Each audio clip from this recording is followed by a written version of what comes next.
very flash. Oh, no, they're coming in right now.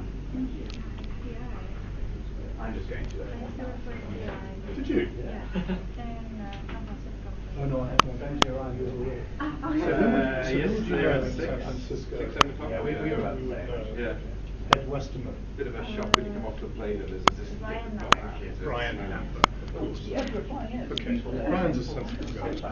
We need the pollution. I thought what we could do. It actually doesn't look so bad now, but the sun really hits it. Is this for us? Yeah, it was awful yesterday. Did you see the login? Yeah, there's one here. We've got Oh, Wi-Fi there's signs one. everywhere. Lovely. So Just do this as restroom. It is regularly.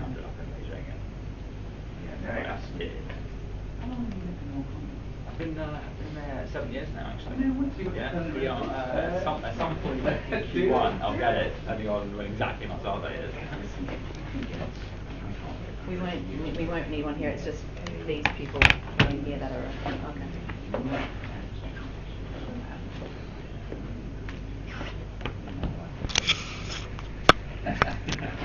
How long have you been out?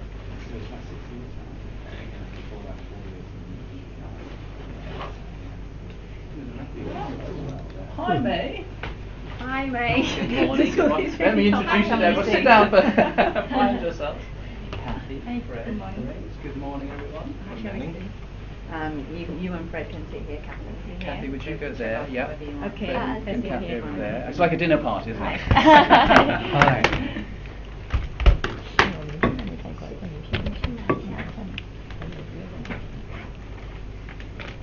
Gadgets.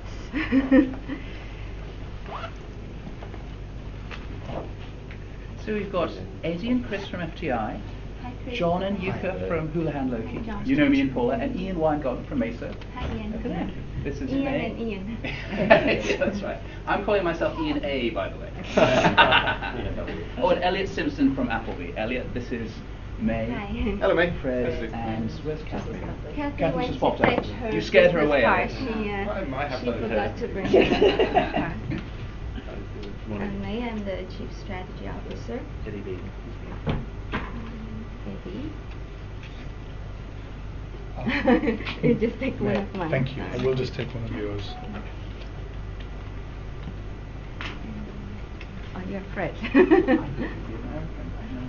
Did you? Yeah. Strong Wow, American I'm name. delighted that you're not. Yeah, I'm not trying to take that. Yeah. Thank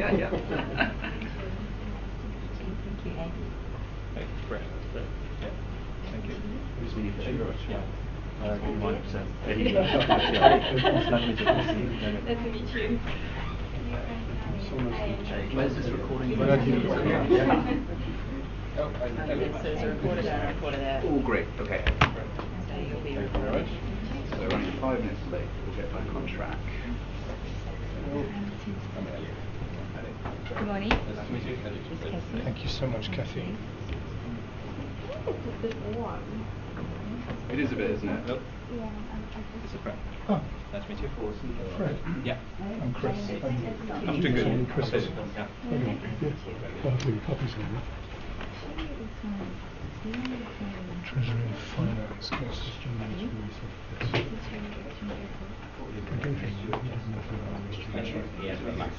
Yeah, if you get mean, I'm going to do it. That's another- the way it is. This is the muscle. That's the way it is. Stuff. Sure.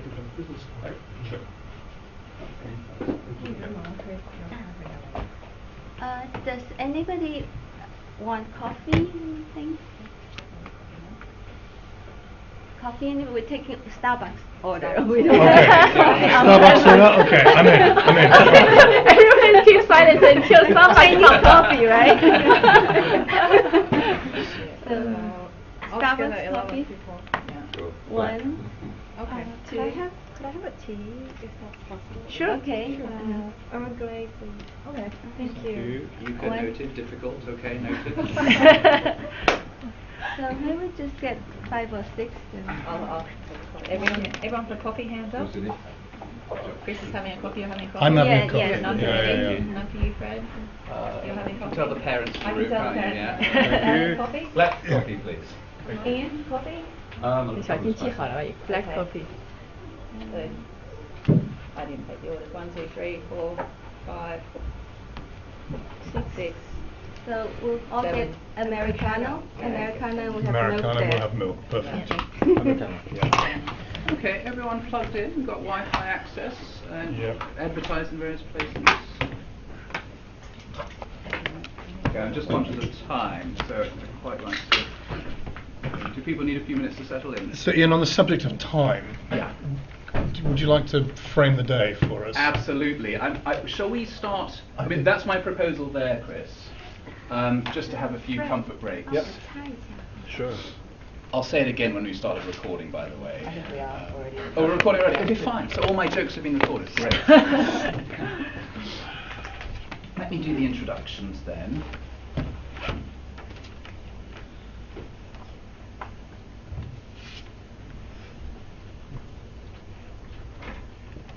So, good morning everyone, welcome. This is the management meeting in the matter of the Home Inns Hotel Group, which is a matter in the Grand Port of Cayman Islands with short title cause number 75 of 2016.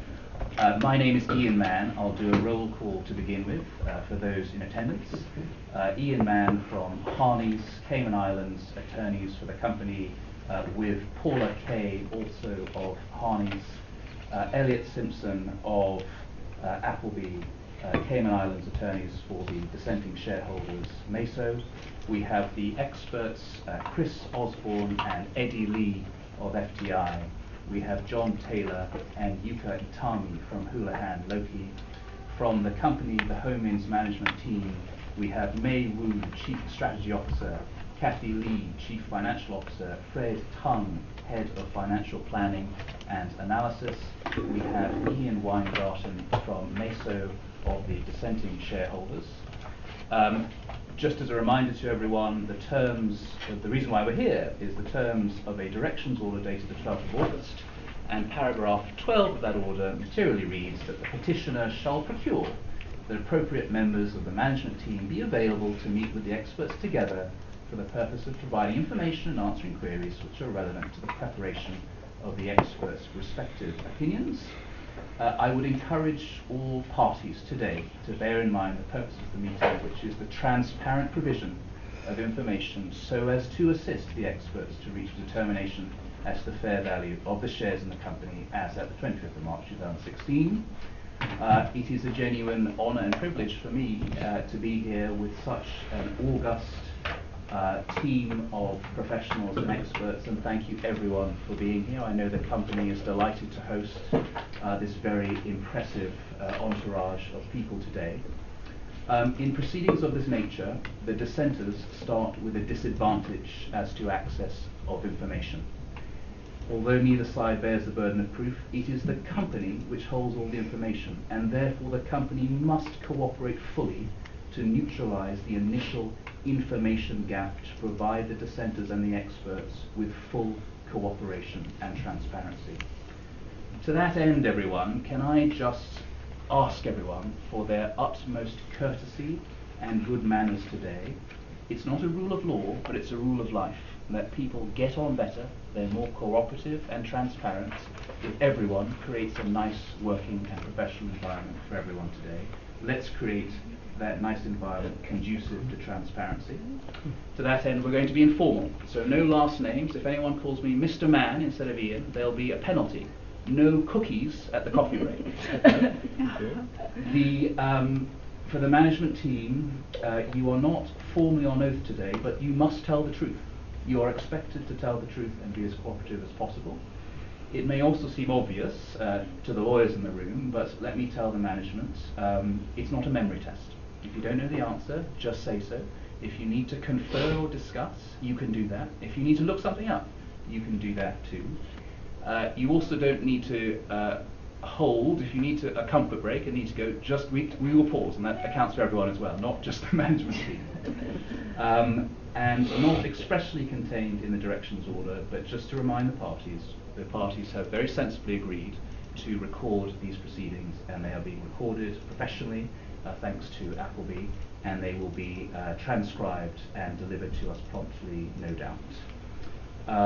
Apart from that brief introduction, I'm a lawyer, so I call it brief. You probably think it's all too long. I'm not going to say anything else. The timing for today, as Chris has asked me, I propose, we've started at about 9:40 today. I propose we have a really short break at 11:30. I put it up on the board behind us there, just for a quick coffee and comfort break. We come back at 11:45, or earlier if we can, please, guys. We'll have a lunch break at 1 p.m. I know the company's very kindly arranged sandwiches, and if we can keep that lunch break to half an hour or shorter, let's do that. We'll come back at 1:30 to 3:30, one more comfort break at 3:30, keep it really short, and then we've got until 4:30. And that's a long and exhausting day for the management. Everyone understands that, but you're in a room full of the most amazing professionals, so it'll be a good and cooperative day today. Chris, may I hand over to you to start? Would that be helpful to you? Yes, okay. Can I just say, we submitted some questions, and you'll have seen that those questions deliberately take the form of open discussions, and they were intended to prompt open discussions, partly about the company's history, partly about the environment in which the company is operating right now, and partly about the company's forward prospects.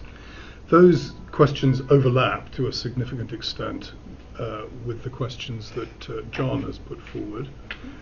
John, I think, if anything, has been more rigorous in the extent of information that he's asked for. What I think none of us want is to go through both sets of questions, many of which I think will turn out to overlap. And so, looking at our timetable, we have essentially 6 hours of functional meeting time, and that, I know from experience, is an exhausting amount of time to be questioned, so I'm sympathetic. I don't think we want to take more time than that. I think that if there are questions which remain unanswered, because as Ian says, they require things to be looked up or opinions to be sought, then it will occasionally be convenient to agree to answer those questions in writing, and I think that's going to be fine. I do think that we will want to try to keep each individual topic to perhaps no more than half an hour, and I'm conscious here that John in particular has identified 11 sets of topics, which I think, broadly speaking, cover the areas of discussion that I was looking for. I'm content, for example, to start with Ho-Min's perspectives on the economy and the industry, and to frame that by way of an open question. So, can you perhaps give us your perspectives on the current state of the economy and the business that you are in here? Okay. And along the way, it may be that I'll have follow-up questions, it may be that John will have follow-up questions. I think both of us will attempt not to take disproportionate amounts of time asking those questions. So there we are, an initial open question for you. Could you tell us, please? Okay, thank you, Chris. This feels like back to the days when we were a publicly listed company where we answer investor questions. Yes, that's exactly what it's like. So, in terms of the economy and the industry at the time when we received the proposal for the transaction, I believe Ho-Min was actually in a fairly difficult time. In 2015, that was when the economy of China in general has experienced some slowdown for a couple of years. As all of us may recall, China's economy had grown rapidly in the high single digits for decades since the mid-90s. But especially with the introduction of the new leadership in 2012, and after the 2008-2009 financial crisis, we have seen the economy gradually slowing down ever since then, lasting up till to the present time. So the overall, if we were to look at the headline numbers, currently the economy has been growing in the 6 or 7% range. That was relatively slow compared to before Yes. 2010 for China. Yes. Can I just mention the point, because we do talk about a slowdown, and I'm sure in China it feels like a slowdown. Many of the parts of the world that I'm familiar with growing at 6 or 7% would feel like something quite rapid, really.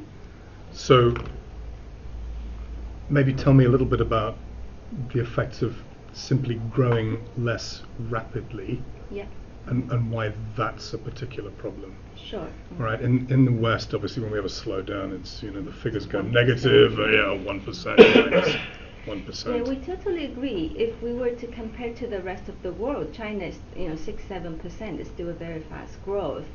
However, relative to the prior pace of growth and relative to how everybody planned for the business, relatively Ho-Min's business was negatively impacted by this slowdown.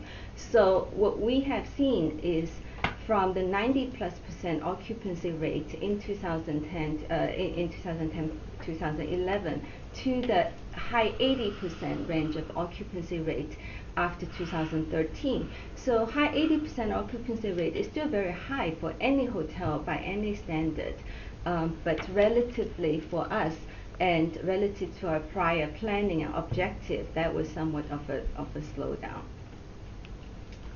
I can add one more point. Yes, Chris mentioned this growth speed is 6 or 7 is still high, while because overall the supply is also grow very fast.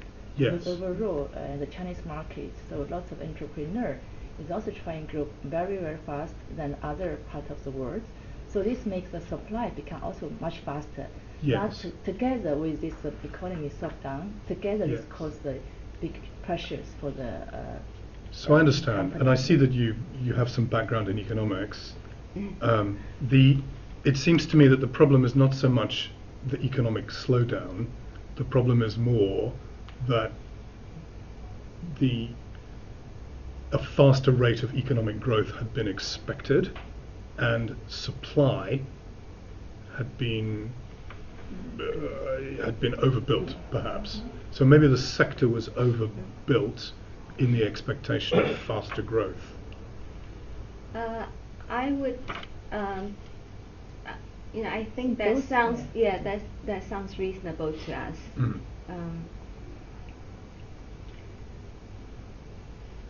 Okay, And that's the- very helpful. I'm sorry, I Yeah, and interrupted. the other factor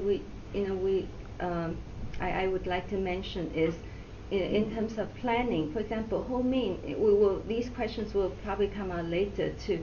Ho-Min has planned for properties to generate a reasonable return. In the earlier days, for leased and operated hotels, we require a 15 to 20% return on investment, and later, with the slower economy and more intense competition, between 10 to 15%.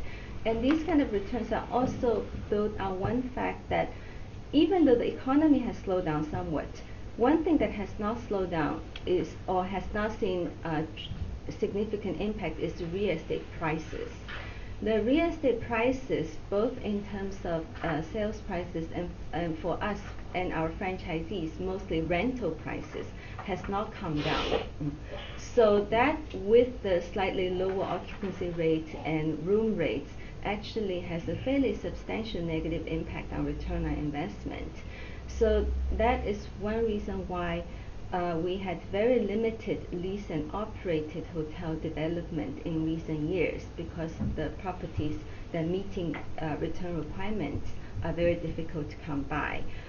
It is also a challenge in developing franchise business, because franchisees also want to generate similar kind of return in order to commit to the investment to get into the Ho-Min business.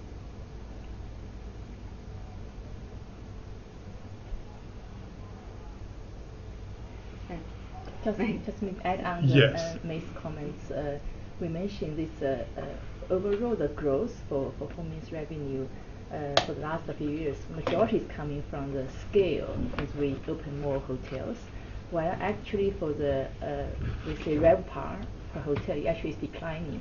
So we have negative RevPAR, I mean the revenue generated by each room each night, which somehow is offset by our faster speed of the growth of the opening new store. That's the major contribution of the revenue growth. And for the leased and operated hotels, as Amy has mentioned, we have a pressures in the people cost, we have pressures in the rental, but we have a lower revenue per room per night. That's right. So this give a big profit pressure for our. So I understand, and of course your 2015 results show the impact of a lot of that profit But pressure. again, coming back to your point, it's all relative. We were still growing franchise revenue and Of course you units were. by double digits, but we were not so happy. We felt it's difficult relative to the earlier years when we were growing much faster. Yes. Yes. So I think that pretty much Maybe you can- categorizes. So certainly I'm interested, and I imagine John is as well, just in understanding the business in terms of the various categories of hotel. So of course you have the economy hotels and the mid-range hotels and the higher-end hotels, and then of course China is a large place. I'm sorry to state the obvious there, but and you have tier 1 cities and tier 2 cities and tier 3 and tier 4, and I'm imagining that in the different cities and the different hotel levels, there are different levels of competition, trends, supply, different trends in demand. So, I mean, really I'd be interested just in whatever you can tell me about that, and happy to, if you want to talk at length. Yeah, so actually I was going to say I probably have not answered your industry question extensively. Not so yet. This gives me an opportunity to do that. In terms of Hongmin's hotels, Hongmin is still predominantly an economy hotel operator. Of the close to 3,000 hotels we have, over 2,000 or majority of our hotels is still the Home Inn brand. And Home Inn brand was started back in 2002. So that in terms of the economy hotel segment, the economy hotel segment was started by Jinjiang Group, who opened the first economy hotel, Jinjiang Star, back in 1996. And that was when China's economy started to develop and domestic business travel also started to have activities. So Jinjiang, with its state-owned resource and advantage in properties, was a leader in this sector.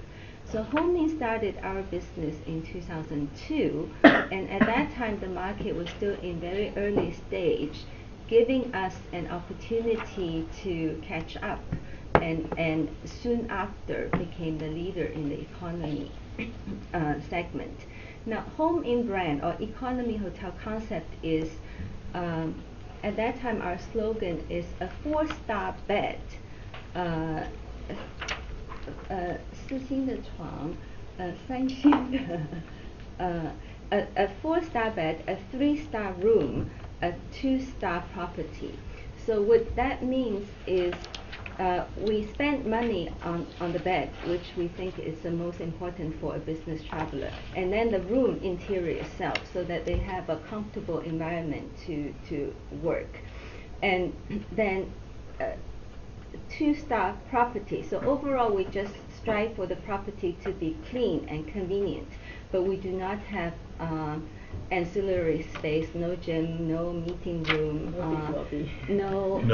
right. Yeah. So that was our value proposition, and it became really a hit in the market. It was in our early days in 2002, 2003, hotels will open and become 100% occupied within a week. So between year 2000 and 2010 was when the economy hotel segment, or the branded economy hotel segment, grew very, very fast.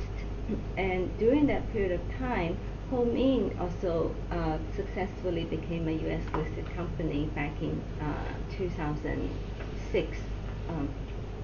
And then after that, we saw many followers and a lot of capital flowing into the segment. So by 2010 and 2011, the competition became very, very intense, and we started to, and combined with the financial crisis in 2009 time frame, that was when we started to see some pressure on operations.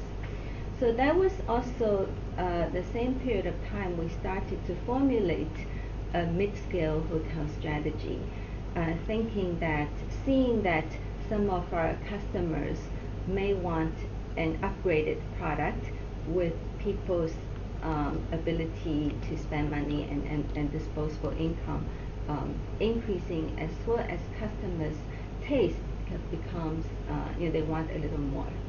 Can I just check that? I think you just said that following on from 2009 was when you started to think about mid-level entry. Yes. Okay.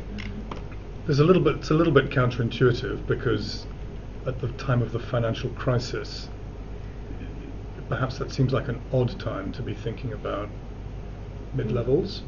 But the genius of business is sometimes to take the decisions at the right time when no one's expecting it. Was it like that? It was, for us, it's more of a ground-up thought process instead of a macro level thought process, because we live our business every day, and we're seeing the pressure in the economy hotel segment because of the financial crisis. It is our belief that regardless of the economic condition, if you have a unique, innovative, good product, and before anybody else gets to it, there's always a demand for it. So when thinking of the mid-scale product, we were not too concerned about the economic environment. Also keep in mind that we believe to develop a successful product that's well received by customers, it will probably take 3 years for it to really get to a level that we can expand it. In reality, that was the case. So at the time of thinking about it, economic condition was not a major consideration. We just want to come out with a prototype. We think that eventually the economy will recover and things will normalize. Okay. But if we look from today, this is the right strategy, because we do see this mid-scale segment is a segment with big Yes, I mean, potential. I think you're about to tell me about the different But conditions in the various segments, which is what I was asking at the beginning. But we're not doing as